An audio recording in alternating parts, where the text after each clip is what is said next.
എല്ലാവർക്കും മറ്റൊരു വീഡിയോയിലേക്ക് സ്വാഗതം. കഴിഞ്ഞ വീഡിയോയിൽ നമ്മൾ ബ്ലഡിന്റെയും ബ്ലഡ് കമ്പൗണ്ട്സിന്റെയും സ്റ്റോറേജിനെ പറ്റി ഡീറ്റെയിൽ ആയിട്ട് പറഞ്ഞു. അതിന് പറയാനുള്ള ഒരു മെത്തേഡാണ് ബ്ലഡിനെ നമുക്ക് ഫ്രീസ് ചെയ്തിട്ട് സൂക്ഷിക്കാൻ പറ്റും. അപ്പോൾ ഫ്രോസൺ സ്റ്റേറ്റിൽ ബ്ലഡിനെ സൂക്ഷിക്കുന്ന മെത്തേഡിനെ പറ്റിയിട്ടാണ് നമ്മൾ ഈ വീഡിയോയിൽ പറയാൻ പോകുന്നത്. ബ്ലഡിലേക്ക് ഗ്ലിസറോൾ ആഡ് ചെയ്തതിന് ശേഷം ഫ്രീസ് ചെയ്തിട്ട് നമുക്ക് 10 അതിൽ കൂടുതലോ വർഷങ്ങൾ ബ്ലഡ് സ്റ്റോർ ചെയ്ത് സൂക്ഷിക്കാൻ കഴിയും. ഈ ഗ്ലിസറോൾ എന്ന് പറയുന്നത് ഒരു ക്രയോ പ്രൊട്ടക്റ്റീവ് ഏജന്റ് ആണ്. ഇത് റെഡ് സെല്ലിന്റെ അകത്തിലേക്ക് എൻ്റർ ചെയ്തിട്ട് ഡീഹൈഡ്രേഷൻ കാരണം RBCക്ക് വരുന്ന ഡാമേജുകളൊക്കെ പ്രിവെന്റ് ചെയ്യും. അതേപോലെ തന്നെ നമ്മൾ ഫ്രീസ് ചെയ്ത് സൂക്ഷിക്കുമ്പോൾ ഐസ് ഫോം ചെയ്യും. ഈ ഐസ് കാരണം RBCക്ക് ഉണ്ടാവുന്ന മെക്കാനിക്കൽ ഇഞ്ചറിനെയും ഈ ഗ്ലിസറോൾ പ്രിവെന്റ് ചെയ്യും. ഇനി നമുക്ക് ബ്ലഡ് എങ്ങനെ ഫ്രീസ് ചെയ്തിട്ട് പ്രിസർവ് ചെയ്യാന്ന് നോക്കാം. നമ്മൾ RBC കോൺസെൻട്രേറ്റിലേക്ക് ഗ്ലിസറോള് ചെറുതായിട്ട് വിഗറസ് ഷേക്കിങ്ങോട് കൂടി സ്ലോ ആയിട്ട് ആഡ് ചെയ്ത് കൊടുക്കുക. ഈ സമയത്ത് ഗ്ലിസറോള് RBCന്റെ അകത്തേക്ക് പെനിട്രേറ്റ് ചെയ്ത് കയറും. അതിന്റെ ശേഷം പെട്ടെന്ന് തന്നെ ഇത് ഫ്രീസ് ചെയ്തിട്ട് ഒരു ഫ്രീസറിൽ ഈ RBCനെ നമുക്ക് സൂക്ഷിച്ചു വെക്കാൻ പറ്റും. ഫ്രീസിങ്ങിന്റെ ടെമ്പറേച്ചറും സ്റ്റോറേജ് ടെമ്പറേച്ചറും ഒക്കെ നമ്മൾ ആഡ് ചെയ്തിട്ടുള്ള ഗ്ലിസറോളിന്റെ കോൺസെൻട്രേഷൻ അനുസരിച്ചായിരിക്കും നമുക്ക് തീരുമാനിക്കുക. ഇങ്ങനെ ബ്ലഡിന്റെ ലോങ് ടേം സ്റ്റോറേജിന് വേണ്ടിയിട്ട് ഫ്രീസ് ചെയ്തിട്ട് സൂക്ഷിക്കാൻ വേണ്ടിയിട്ട് 2 രീതികളാണുള്ളത്. ഒന്ന് ഹൈ ഗ്ലിസറോൾ കോൺസെൻട്രേഷൻ ഉപയോഗിച്ചിട്ടും രണ്ടാമത്തത് ലോ ഗ്ലിസറോൾ കോൺസെൻട്രേഷൻ ഉപയോഗിച്ചിട്ടും. ഹൈ ഗ്ലിസറോൾ കോൺസെൻട്രേഷൻ എന്ന് പറഞ്ഞു കഴിഞ്ഞാൽ 40% വെയിറ്റ് ബൈ വോളിയം കോൺസെൻട്രേഷൻ ആണ്. ഇതൊരു സ്ലോ ഫ്രീസിംഗ് മെത്തേഡാണ്. -80 ഡിഗ്രി സെൽഷ്യസിൽ മെക്കാനിക്കൽ റെഫ്രിജറേറ്ററിലാണ് ഇത് സൂക്ഷിച്ചു വെക്കുക. ഈ ഒരു മെത്തേഡിൽ ഫ്രീസിങ്ങിനെ കൺട്രോൾ ചെയ്യേണ്ട ആവശ്യമില്ല. ഗ്ലിസറലൈസേഷൻ ഉപയോഗിക്കുന്ന സൊല്യൂഷൻ 6.2 മോളാർ ഗ്ലിസറോൾ സൊല്യൂഷൻ ആണ്. ഇതിൽ അടങ്ങിയിരിക്കുന്ന കണ്ടന്റ് ഏതൊക്കെയാന്ന് നോക്കി കഴിഞ്ഞാൽ 57 gram% glycerol, 1.6 gram% sodium lactate, 0.03 gram% potassium chloride, 25% milli equivalent per litre of monobasic and disodium phosphate. ഈ ഒരു ഗ്ലിസറോൾ സൊല്യൂഷന്റെ pH അപ്രോക്സിമേറ്റ്ലി 3.8 ആയിരിക്കും. ഇനി പ്രൊസീജിയർ ചെയ്യുന്ന സമയത്ത് ഈ 6.2 മോളാർ ഗ്ലിസറോൾ സൊല്യൂഷൻ RBC കോൺസെൻട്രേറ്റിലേക്ക് ആഡ് ചെയ്യുന്നത് 2 സമയത്താണ്. ആദ്യം ഒരു 100 ml ഈ ഗ്ലിസറോൾ സൊല്യൂഷൻ വിഗറസ് ഷേക്കിംഗ് വെച്ചിട്ട് സ്ലോ ആയിട്ട് നമ്മളെ ഈ കളക്ടിംഗ് ബാഗിലേക്ക് ആഡ് ചെയ്ത് കൊടുക്കുക. എന്നിട്ട് അറ്റ്ലീസ്റ്റ് ഒരു 2 മിനിറ്റ് ഇക്വിലിബ്രേഷന് വേണ്ടിയിട്ട് വെക്കുക. അതിന്റെ ശേഷമാണ് ബാക്കിയുള്ള ഗ്ലിസറോൾ സൊല്യൂഷൻസ് ഇതിലേക്ക് ആഡ് ചെയ്ത് കൊടുക്കുക. പാക്കറ്റ് സെല്ലിന്റെ വെയിറ്റ് 150 to 250 gram ആണെങ്കിൽ ടോട്ടൽ നമുക്കൊരു 300 ml ഗ്ലിസറോൾ സൊല്യൂഷൻ ആവശ്യമായിട്ട് വരും. ഇങ്ങനെ ഗ്ലിസറലൈസ്ഡ് ആയിട്ടുള്ള സെല്ലിനെ നമ്മൾ ട്രാൻസ്ഫർ ബാഗിലേക്ക് ട്രാൻസ്ഫർ ചെയ്യണം. പോളിയോലെഫിൻ ബ്ലഡ് കളക്ഷൻ ബാഗ് ആണ് യൂസ് ചെയ്യുക. അതിന്റെ ശേഷം ഒരു മെക്കാനിക്കൽ ഫ്രീസർ ഉപയോഗിച്ചിട്ട് -80 ഡിഗ്രി സെൽഷ്യസിൽ ഫ്രീസ് ചെയ്യിക്കുക. ഇങ്ങനെ ക്യൂബ് ഫ്രീസ് ചെയ്തതിന്റെ ശേഷം -60 degree Celsius to -65 degree Celsius വരെയുള്ള ടെമ്പറേച്ചറിൽ ഈ ഒരു ബ്ലഡിനെ നമുക്ക് സ്റ്റോർ ചെയ്യാൻ പറ്റും. ഇനി ലോ ഗ്ലിസറോൾ കോൺസെൻട്രേഷൻ മെത്തേഡ് ആണെങ്കിൽ വെയിറ്റ് ബൈ വോളിയം കോൺസെൻട്രേഷൻ പറഞ്ഞാൽ 20% ഉള്ളൂ. ഇത് റാപ്പിഡ് ഫ്രീസ് മെത്തേഡ് ആണ്. സ്റ്റോർ ചെയ്യുക -196 ഡിഗ്രി സെൽഷ്യസിൽ ലിക്വിഡ് നൈട്രജൻ ഉപയോഗിച്ചിട്ടാണ്. ഇതിൽ യൂസ് ചെയ്യുന്ന ഗ്ലിസറലൈസേഷൻ സൊല്യൂഷനിൽ 35 gram% മാലിറ്റോൾ സൊല്യൂഷനും 0.65 gram% സോഡിയം ക്ലോറൈഡും ആണ് ഉള്ളത്. ലോ ഗ്ലിസറോൾ കോൺസെൻട്രേഷൻ സൊല്യൂഷൻ എപ്പോഴും യൂസ് ചെയ്യുന്നത് ബ്ലഡിന്റെ ഈക്വൽ ആയിട്ടായിരിക്കും.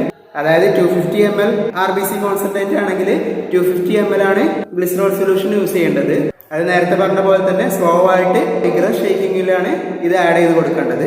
അതിന്റെ ശേഷം ഈ ഗ്ലിസറലൈസ്ഡ് സെല്ലിനെ നമ്മളൊരു ട്രാൻസ്ഫർ ബാഗിലേക്ക് മാറ്റുക. പോളിയോലെഫിൻ ബാഗാണ് യൂസ് ചെയ്യുന്നത്. എന്നിട്ട് അതൊരു അലുമിനിയം കണ്ടെയ്നറിലേക്ക് വെക്കുക.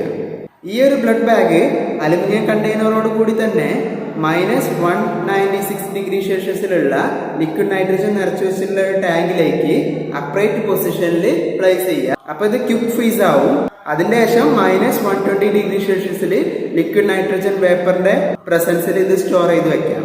അപ്പൊ ഇങ്ങനെയാണ് ഇത് ഫ്രീസ് ചെയ്യണത്. ഇനി ഇങ്ങനെ ഫ്രീസ് ചെയ്ത് സ്റ്റോർ ചെയ്തിട്ടുള്ള ഒരു RBC പെട്ടെന്ന് നമുക്ക് ആവശ്യം വന്നു കഴിഞ്ഞു കഴിഞ്ഞാല് തോ ചെയ്തിട്ട് നമ്മൾ ട്രാൻസ്ഫ്യൂഷന് വേണ്ടിയിട്ട് ഉപയോഗിക്കണം.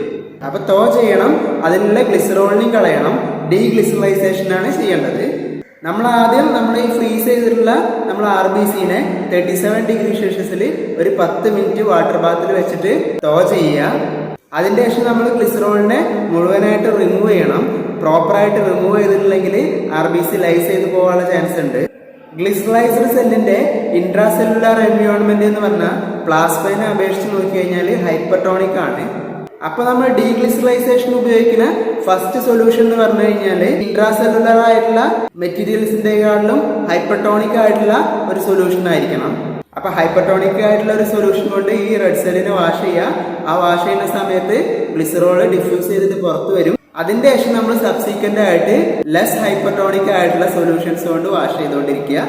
ഫൈനലി ഐസോട്ടോണിക് ആയിട്ടുള്ള ഗ്ലൂക്കോസ് ഉള്ള ഒരു ഇലക്ട്രോലൈറ്റ് സൊല്യൂഷൻ കൊണ്ട് വാഷ് ചെയ്യുക. ഈ റെഡ് സെൽ കോൺസെൻട്രേറ്റിലുള്ള glycerol content less than 12% must ആയിട്ട് നമ്മൾ കൊണ്ടുവന്നിരിക്കണം. ഇല്ലെങ്കിൽ ഈ RBCs പ്ലാസ്മനായിട്ട് കോണ്ടാക്ട് വരുന്ന സമയത്ത് ഹീമോലൈസ് ചെയ്ത് പോകും. ഗ്ലിസറലൈസേഷന് വേണ്ടിയിട്ട് 40% weight by volume glycerol solution ആണ് നമ്മൾ യൂസ് ചെയ്തതെങ്കിൽ 150 ml 12 gram% sodium chloride solution ആണ് ആദ്യത്തെ സൊല്യൂഷൻ ആയിട്ട് ഇക്വിലിബ്രേറ്റ് ചെയ്യാൻ വേണ്ടിയിട്ട് നമ്മൾ ഉപയോഗിക്കുക. ഈ ഒരു സൊല്യൂഷനിൽ 0.15% ഡൈസോഡിയം ഫോസ്ഫേറ്റ് ഉണ്ടായിരിക്കും. അതേപോലെ തന്നെ ഇതിന്റെ pH 7.2 ആയിരിക്കും. 5 minutes ആണ് നമ്മൾ ഇക്വിലിബ്രേറ്റ് ചെയ്യാൻ വേണ്ടിയിട്ട് ഈ ഒരു സൊല്യൂഷനിൽ വെക്കുക. അതിന്റെ ശേഷം 1.6% സോഡിയം ക്ലോറൈഡ് സൊല്യൂഷൻ 1 ലിറ്റർ മുതൽ 2 ലിറ്റർ വരെ യൂസ് ചെയ്തിട്ട് ഈ റെഡ് സെല്ലിന് നന്നായിട്ട് വാഷ് ചെയ്യണം. ഈ ഒരു സോഡിയം ക്ലോറൈഡ് സൊല്യൂഷനിൽ 0.03% ഡൈസോഡിയം ഫോസ്ഫേറ്റ് ഉണ്ടായിരിക്കും. ഈ ഒരു സൊല്യൂഷന്റെ pH 7.2 ആയിരിക്കും. ദെൻ ഫൈനലി നമ്മൾ 1 ലിറ്റർ 0.9% സോഡിയം ക്ലോറൈഡ് സൊല്യൂഷനിൽ വാഷ് ചെയ്യുക. ഈ 0.9% സോഡിയം ക്ലോറൈഡ് സൊല്യൂഷനിൽ 0.23% ഗ്ലൂക്കോസ് ഉണ്ടായിരിക്കും. അതേപോലെ തന്നെ 0.065% ഡൈസോഡിയം ഫോസ്ഫേറ്റ് ഉപയോഗിച്ചിട്ടുണ്ടാവും. ഈ ഒരു സൊല്യൂഷന്റെ pH ഏകദേശം 6.8 ആയിരിക്കും. ബഫറായിട്ടാണ് ഈ 3 സൊല്യൂഷനിലും ഡൈസോഡിയം ഫോസ്ഫേറ്റ് യൂസ് ചെയ്യുന്നത്. ഇങ്ങനെ വാഷ് ചെയ്തിട്ടുള്ള ഈ റെഡ് സെല്ലിനെ ഒരു ഐസോട്ടോണിക് ഗ്ലൂക്കോസ് സൊല്യൂഷനിൽ സസ്പെൻഡ് ചെയ്യുക. ഇത് നമുക്ക് ട്രാൻസ്ഫ്യൂഷന് വേണ്ടിയിട്ട് ഉപയോഗിക്കാം. ഇങ്ങനെ പ്രോസസ് ചെയ്തിട്ടുള്ള ഒരു ബ്ലഡിന്റെ ലൈഫ് സ്പാൻ എന്ന് പറയുന്നത് 24 hours ആണ്. 24 മണിക്കൂറിനകം തന്നെ അത് ട്രാൻസ്ഫ്യൂഷന് വേണ്ടിയിട്ട് യൂസ് ചെയ്യണം.